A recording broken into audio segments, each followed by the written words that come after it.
2017, quando eu me dei conta desse problema e eu comecei a investigar e descobri que tinha muito pouco do que eu poderia fazer. No Vasco, no jogo do Vasco, particularmente, eu acredito que ocorreu um tipo de erro que não ocorre pelo árbitro de VAR nas principais categorias. Foi um dos gols mais bonitos que eu vi em muitos anos. E o atacante estava avançando e o atacante foi colocado como impedido. E nós vimos que ele estava erroneamente foi colocado aí dentro da parte e foi anulado. E eu vejo ali que o ângulo da câmera naquela situação particular revela que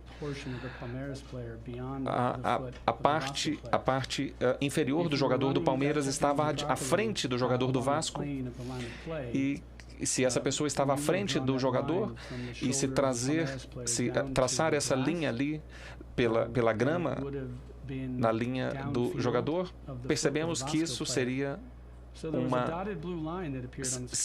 se essa linha pontilhada estava aparecendo ali na tela, e ao inspecionar aquela linha da forma mais atenta, depois que nós vimos, aquela linha estava inclinada para frente do ombro para incluir o pé do jogador do Palmeiras, e o jogador do Vasco foi declarado como impedido.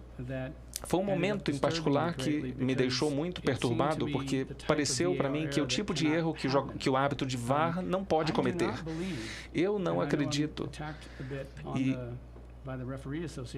eu fui atacado pela Associação dos Árbitros.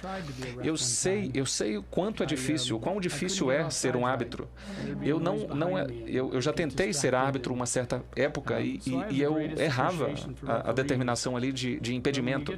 Mas quando nós chegamos nesse nível tão elevado, e eu fiquei muito perturbado com aquela situação. E isso foi seguido pelo gol do Botafogo, quando Bruno Henrique atingiu ali, fez o seu próprio gol, e havia um jogador que estava impedido, mas não estava, e o gol foi permitido, e esse foi outro momento muito perturbador.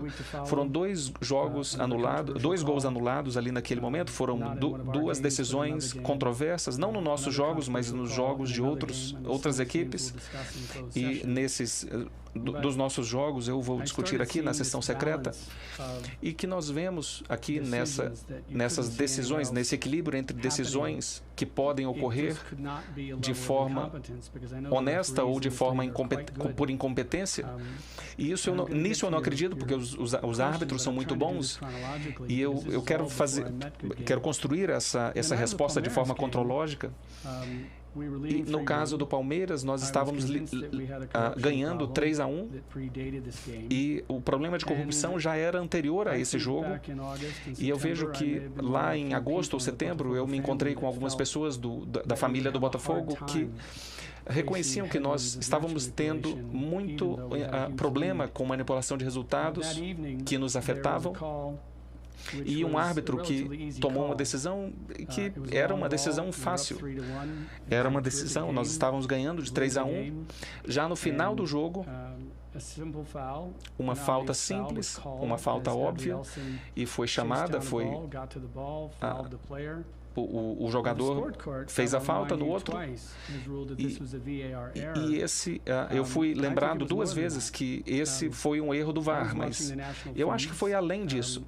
Eu estava lendo ali os feeds, e isso estava passando no nosso estádio, e eu percebi que o ângulo as imagens do VAR que chegavam ao árbitro do VAR, eu via que essa linha pontilhada, que vemos que esse é um último recurso em termos de defesa, em termos de recurso dentro do sistema do futebol, e o que nós percebemos é que o árbitro do VAR estava argumentando com muita contundência que o jogador do Botafogo tinha a posse de bola, sendo que ele não tinha a posse de bola. E o que o ângulo da câmera mostrava não era o ângulo adequado da câmera, que mostrava ali o limite daquela linha pontilhada.